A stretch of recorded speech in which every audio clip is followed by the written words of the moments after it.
Welcome to Pakistan's very first sustainable molecular gastronomy restaurant, Dharti, showcasing our heritage, our culture, our belief through food with traditional hospitality. Dharti will provide a one-of-a-kind experience which will embody sustainability through supporting our local businesses, but also inviting people from across Pakistan and also across the globe. We believe in 0% waste, well-being and biodegradable methods, from picking vegetables from our gardens to enjoying the food being made right in front of their eyes. Dharti invites and welcomes you all to experience our traditions.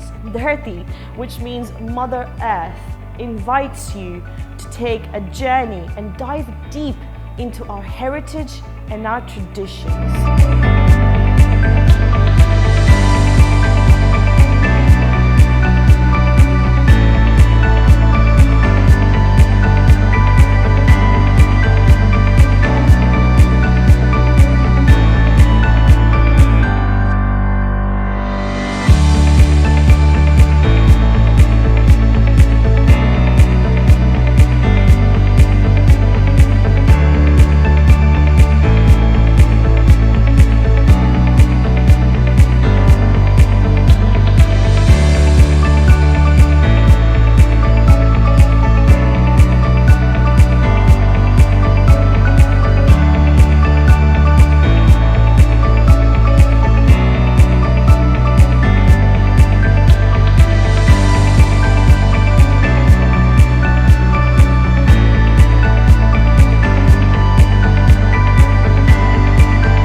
Lahore is famous for its food and cultural heritage. The city offers multiple attractions to tourists, like Badshahi Mosque, Shahi Qila, Delhi Gate, Shah Alam Market and Masjid Wazir Khan. The city has a lot to offer to the visitors to witness its heritage. Dharti, in collaboration with Pakistan Tourism Development Corporation and Walled City of Lahore Authority, will develop an affordable and secure tour packages to allow the guests to experience live cooking at COTHM facilities and to experience the heritage sites of Lahore.